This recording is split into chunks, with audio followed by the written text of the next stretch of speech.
राज्यभर सुरू असलेल्या सरकारी कर्मचाऱ्यांच्या संपाचा परिणाम आता आरोग्य व्यवस्थेवर दिसू लागलेला आहे। रायगड जिल्ह्यातील जिल्हा रुग्णालयासह उपजिल्हा आणि ग्रामीण रुग्णालयांमधल्या परिचारिका तसंच चतुर्थ श्रेणी कर्मचारी संपात सहभागी झालेत आणि त्याचा परिणाम रुग्णसेवेवर होताना आपल्याला पाहायला मिळतोय।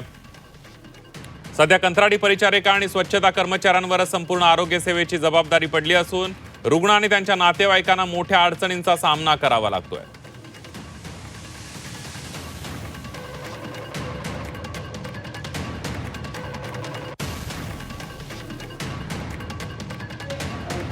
एक दिवसांपा 2 दिवसांपा 3 दिवसांपा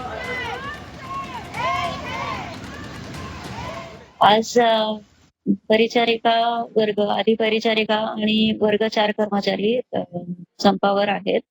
तर आपल्याकडे कॉन्ट्रॅक्ट बेसिसवरती ज्या परिचारिका, अधिपरिचारिका कामावर आहेत, त्यांच्या मार्फत आपण रुग्णालयाचं कामकाज चालू ठेवलेलं आहे।